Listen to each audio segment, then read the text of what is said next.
গল্প বিলাসীর আরও একটি পর্বে আপনাদের স্বাগত। আজ আমরা ডুব দেব কলকাতার এক অন্যরকম ইতিহাসে, এখানকার সেই পুরনো দিনের পাইস হোটেলগুলোর গল্পে। হ্যাঁ, এই বিষয়টা নিয়ে কথা বলাটা খুব দরকারি। আমাদের কাছে বেশ কিছু পুরনো লেখালেখি মানে প্রতিবেদন, নিবন্ধ এসব আছে।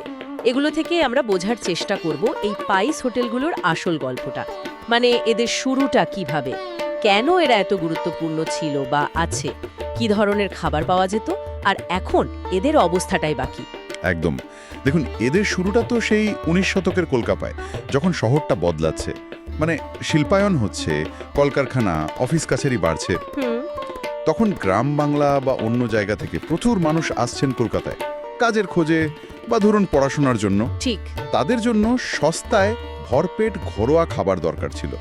এই প্রয়োজন থেকেই কিন্তু বলতে গেলে জন্ম এই পাইস হোটেলগুলোর। বেশিরভাগই শুরু হয়েছিল মেজবাড়ির রান্নাঘর হিসেবে। আর নামটা পাইস হোটেল, এটা তো বেশ ইন্টারেস্টিং। পাইস মানে তো সেই ব্রিটিশ আমলের পয়সা। হ্যাঁ, ঠিক তাই। ওই পয়সা থেকেই নামটা এসছে, মানে খুব কম দামে খাবার পাওয়া যেত। অনেকে আবার বলেন ওই পেট চুক্তি খাওয়ার একটা ব্যাপার ছিল। পেট চুক্তি মানে? মানে ধরুন 1 পয়সা বা খুব সামান্য কিছু পয়সায় পেট ভরে ভাত, ডাল, একটা সবজি, এরকম। ওই পেট পুড়ে খাওয়ার ধারণা থেকেও নামটা আসতে পারে। আচ্ছা, কিন্তু শুধু সস্তা খাবার দেওয়াই কি এদের একমাত্র পরিচয় ছিল, নাকি এর বাইরেও কিছু? না না, একেবারেই না। সস্তা হওয়াটা অবশ্যই একটা বড় কারণ ছিল, বিশেষ করে ওই সময়ের মানুষের জন্য। কিন্তু খুব তাড়াতাড়ি এগুলো একটা সামাজিক মেলামেশার জায়গাও হয়ে উঠেছিল। মানে যাকে বলে মেল্টিং পট। অনেকটা তাই। নানা ধরনের মানুষ, নানা পেশার, নানা অঞ্চলের লোক সবাই একসাথে বসে খাচ্ছেন, গল্প করছেন। ভাবুন একবার। আর ঐতিহাসিক গুরুত্ব কম নয়। যেমন ধরুন স্বাধীন ভারত হোটেলের কথা। নামটা শুনেই বোঝা যায়, শোনা যায় এর সঙ্গে স্বাধীনতা সংগ্রামীদের যোগ ছিল। হয়তো বিপ্লবীদের গোপন আড্ডার জায়গাও ছিল একসময়। স্বাধীনতার পরে নামটা পাল্টে যায়। দারুণ তো, মানে ইতিহাসের সঙ্গে একেবারে জড়িয়ে থাকা।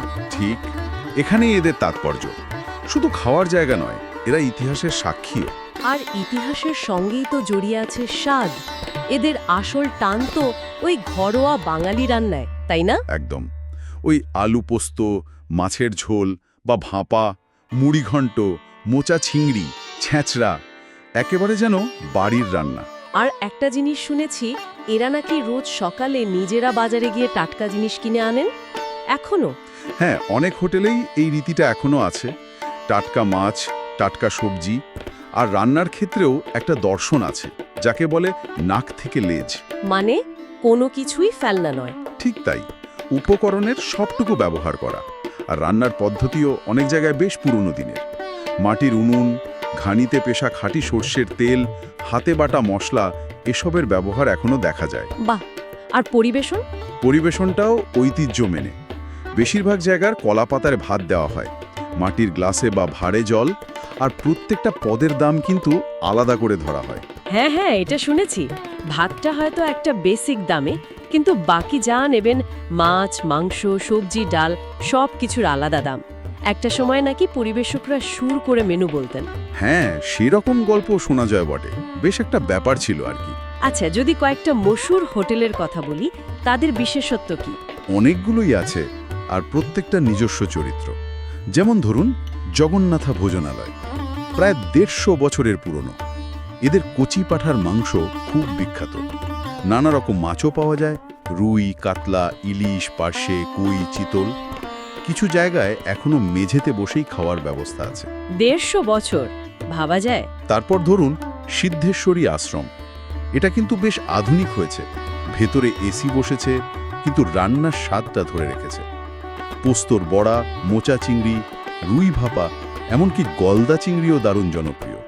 আর একটা ইন্টারেস্টিং ব্যাপার হলো, এটা মূলত মহিলারাই চালান। ও, এটা তো বেশ অন্যরকম। আর স্বাধীন ভারত হিন্দু হোটেলের কি বিশেষত্ব? ওটার তো ঐতিহাসিক প্রেক্ষাপট আছেই। কলাপাতায় খাওয়ার জন্য আলাদা দামও লাগে। তবে ওদের মাছের মাথা দেওয়া ছেঁচড়া, তোপসে ফ্রাই, মাছের ডিমের বড়া, এগুলোর খুব নামডাক। তরুণ নিকেতন, ওটা নাকি মাছের জন্য বিখ্যাত। হ্যাঁ, তরুণ নিকেতনে প্রায় 10-12 রকমের মাছের পদ পাওয়া যায়, শোনা যায়। ভেটকি পাতুরি, পুঁটি মাছের চাটনি, ইলিশের তেল ভাজা, বেশ অন্যরকম সব পদ। Young Bengal hotel, young Bengal এখনও ঐতিহ্য ধরে রেখেছে। মাটির উনুন, বাটা মশলা, নিরামিষ পদেরও দারুণ বৈচিত্র্য। মোচার কোফতা, ডালবড়ার ঝাল, পঞ্চরত্ন। আবার মুড়িঘণ্ট বা মাছের মাথা দিয়ে বাঁধাকপিও খুব ভালো। এছাড়াও তো আরও অনেক নাম আছে তাই না? মহল, কমলা হোটেল, পার্বতী হোটেল, জগন্নাথ ভোজনালয়। অবশ্যই মুসলিম পাইস হোটেলও আছে, যেখানে গোমাংস বা খাসির পদ পাওয়া যায়। প্রত্যেকটারই নিজস্ব একটা পরিচিতি, নিজস্ব স্বাদ। পরিবেশটা কেমন হয় সাধারণত? খাওয়ার সময় বেশ একটা সরগরম জমজমাট পরিবেশ থাকে। আর বিল মেটানোর ব্যাপারটা? সাধারণত ক্যাশে গিয়ে দাম মেটাতে হয়। পরিবেশকরা হয়তো দূর থেকেই হাঁক পেড়ে মেনু বলে দেন বা কি লাগবে জিজ্ঞাসা করেন। টিপস দেবার চল কিন্তু নেই এখানে। কিন্তু এত ঐতিহ্য, এত ইতিহাস, এই পাইস হোটেলগুলো কি এখন টিকে থাকার লড়াই লড়ছে? মানে চারিদিকে এত নতুন নতুন রেস্তোরাঁ, ফুড অ্যাপ। হ্যাঁ, লড়াইটা তো কঠিন বটেই। বেশ কিছু চ্যালেঞ্জ আছে। প্রথমত আধুনিক রেস্তোরাঁগুলোর সঙ্গে প্রতিযোগিতা। তারপর জিনিসপত্রের দাম বাড়ছে হু হু করে। ঠিক। মানুষের খাদ্যাভ্যাসও বদল আসছে। অনেকে হয়তো এখন আর দুপুরে অত ভারী খাবার খেতে চান না। খদ্দরও কমেছে কিছু ক্ষেত্রে। যেমন ধরুন, সরকারি অফিসগুলো যখন সেন্ট্রাল কলকাতা থেকে সরে গেল, তখন সেখানকার অনেক পাইস হোটেলের ব্যবসায় বেশ প্রভাব পড়েছিল। তাহলে এরা মানিয়ে নিচ্ছে কিভাবে? চেষ্টা তো করছে। কিছু হোটেল আধুনিক হচ্ছে, এসি লাগাচ্ছে, অনলাইন ফুড ডেলিভারি অ্যাপে নিজেদের নাম নথিভুক্ত করছে, সোশ্যাল মিডিয়াতেও প্রচার চালাচ্ছে।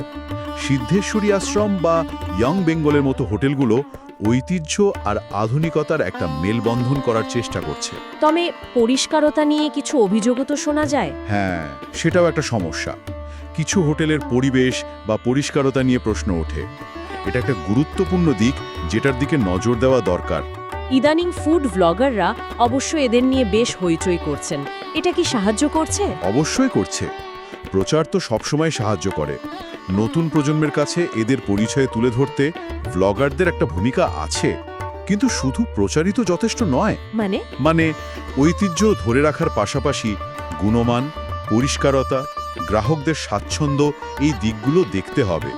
আসলে এই হোটেলগুলো তো শুধু খাবারের জায়গা নয়, এগুলো কলকাতার জীবন্ত ইতিহাস, বাঙালি রান্নার একটা আর্কাইভ বলতে পারেন, একটা সময়ের সামাজিক ছবি। এদের বাঁচিয়ে রাখাটা খুব দরকারি। একদম ঠিক। তাহলে আলোচনাটা শেষ করার আগে আমাদের শ্রোতাদের জন্য একটা প্রশ্ন রেখে যাই।